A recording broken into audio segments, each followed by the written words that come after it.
কথা আজকের গল্পের শুরুতেই আপনারা দেখতে পাবেন কথার হঠাৎ করে তার শ্বাসটা বন্ধ হয়ে যায় আর অগ্নি আর বাকি সবাই ভয় পেয়ে যায়। বলে যে ও এরকমভাবে চুপ করে গেছে কেন, ওর কি হয়েছে। হঠাৎ করে দেখা যায় কথা মেঝেতে পড়ে যায়। এরপর অগ্নি কথা বলে চিৎকার করতে লাগে আর ওকে সাড়া দিতে লাগে। এরপর দেখা যায় যে জ্বরগুলো কিন্তু কথাকে ছেড়ে দেয়। এরপর কথা মেঝে থেকে উঠে পড়ে আর বলে যে আমার কিছু হয়নি, আমি আসলে মরে যাওয়ার ভান করেছিলাম। আর এই গাছটা শুধুমাত্র জীবিত পশুদেরকে কিন্তু খায়, ওদের খাদ্য বানিয়ে ফেলে। তাই পাচক মশাই, আপনি পারবেন, আপনিও শ্বাসটা রোধ করার চেষ্টা করুন, তাহলে দেখবেন জ্বরগুলো আপনাকে ছেড়ে দেবে। এরপর অগ্নি সেটাই চেষ্টা করে আর তাই হয়, জ্বরগুলো ছেড়ে দেয়। এরপর সবাই এটি ভাবতে লাগে যে এরকম একটা গাছ এখানে কি করে এলো, আর যে পাঠিয়েছে তারই বা কি মতলব ছিল। এটা তো কথার বাবা পাঠিয়েছে, তাহলে এত বছর পর এরকম একটা উপহার কথাকে কেন দিল। তখন কথা বলে, এই জন্যই আপনারা বুঝতে পারছেন তো আমি কেন চাইছিলাম বাবার সাথে যোগাযোগ যেন না রাখা হয়। আমি বুঝতে পারি যে মানুষটা কীরকম। এরপর দেখা যায় যে কথা আর অগ্নির গায়ে আঘাত লাগে। এরপর তখনই তাদেরকে নিম আর হলুদ বাটা জুনিকে আনতে বলে। এরপর এইদিকে দেখা যায় যে প্রত্যয় আর এভি ছোটকা এরকম একটা গাছ কথার বাবা কেন পাঠাবে, আর যতই হোক বাবা হয়ে মেয়েকে কেনই বা মারতে চাইবে। এরপর অগ্নি বলে, সেটাই তো আমার জানার বিষয়, কারণ আমি জানি না ওনার মোটিভটা কী, কিন্তু উনি এই কাজটা কেন করেছেন সেটা আমাকে জানতে হবে।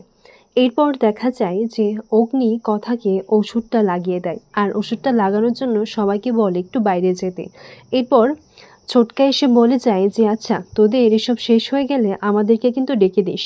এরপর বাইরে থেকে সবাই এটাই বলছে যে আসবো কি। তখন অগ্নি বলে, হ্যাঁ হ্যাঁ ঠিক আছে, এত ন্যাকামি করতে হবে না, তোরা চলে আয়।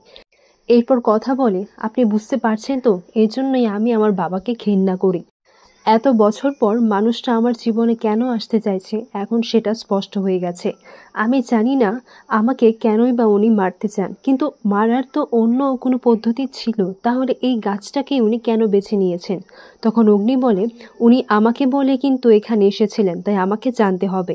তারপর অগ্নি সেই কাকাইকে ফোন করে, বলে যে আমি অগ্নিব গুহ বলছি, আর আপনি এরকম একটা গাছ কেন পাঠিয়েছেন, হাউ ডেয়ার ইউ। আপনি কথার ক্ষতি করার চেষ্টা করেছেন, আর আপনি না কথার বাবা, আপনি তাহলে একটা বাবা হয়ে সেটা কি করে করতে পারলেন। এরপর যে ছদ্মবেশে কথার বাবা ছিল কাকাই বলে যে না না, আমি তো একটা অ্যান্টিক মূর্তি পাঠিয়েছিলাম, আর একটা নর উদ্ভিদ আমি পাঠাবো কথাকে মারার জন্য। কি বলছো এসব অগ্নিব তুমি, আমি তো কথার বাবা, বাবা হয়ে আমি এটা কি করে চাইবো। আচ্ছা দাঁড়াও, তোমার যদি বিশ্বাস না হয় তাহলে আমি তোমাকে সমস্ত কিছু প্রমাণ পাঠাচ্ছি। ওই অ্যান্টিক জিনিসটা কবে অর্ডার করা হয়েছিল, কবে কিভাবে ডেলিভার করা হয়েছে, সেই সবটা আমি দেখিয়ে দিচ্ছি। এরপর ফোনে এই সমস্ত কিছু পাঠিয়ে দেয়। এরপর কথা এইসব দেখে বলে যে এটা আপনি সামনে রাখুন, প্রমাণ হিসেবে কিন্তু এটা আমাদের দরকার পড়বে। এরপর দেখা যায় যে সবার আগে আমাদের কিন্তু ওই গাছটাকে বন দপ্তরের কাছে পৌঁছে দিতে হবে। আর এই মুহূর্তে দেখা যায় বন দপ্তরের মানুষরাও কিন্তু সেখানে চলে আসে। এরপর এরকম একটা গাছ আর বিরল জাতীয় গাছ এখানে কলকাতা শহরে কি করে আসলো তারা সেটাই ভাবছে যে এটা তো খুব রেয়ার গাছ। এরপর কথা বলে, হ্যাঁ আমি শুনেছি। কথা এটাও বলে যে আপনারা নিশ্চয়ই জানেন যে এর মধ্যে কোনো একটা অ্যাসিড রয়েছে, যেটা যেখানে পড়বে সেই জায়গাটা পুড়ে যাবে, তাই আপনারা এটাকে সাবধানেই নিয়ে যাবেন। আচ্ছা, এর আগে কি এরকম কোনো গাছ আপনারা কলকাতায় দেখেছেন। তখন বন দপ্তরের লোকজনরা বলে যে না না, এরকম তো অনেকটা রেয়ারই দেখা যায়, আর এগুলো তো বিষাক্ত মাটিতেই তৈরি হয়, আর এরকম শহরে এই সব ধরনের গাছ পাওয়া যাবে সেটা ভাবাও যায় না। এরপর এইদিকে বলে যে আচ্ছা, এটার অ্যাড্রেস কোথা থেকে এসেছিল এইসব যদি আমরা খুঁজে পাই তাহলে তো আমরা জানতে পারবো যে কে এটা অর্ডার দিয়েছে। এরপর দেখা যায় যে সেই গিফটের বক্সের মধ্যে একটা বারকোড ছিল, আর সেটা অগ্নি ছবি তুলে রাখে। এরপর যারা ডেলিভার করেছে সেই কোম্পানির লোগোটাও তারা মনে পড়ে যায়। তাদের লোগোতে একটা পাখি ড্র করা ছিল, আর এই লোগোটা কোন কোম্পানির দ্বারা ব্যবহার করা হয় সেটা যদি তারা খুঁজে বের করতে পারে তাহলে তো তারা কে এটা অর্ডার করেছিল সেটাও জেনে যাবে। রিচা তো তার কাকার কাছ থেকে এই খবরটা শুনে নেয়, বলে যে কাকা তুমিও ফেল করলে, এখন ফোনটা রাখো।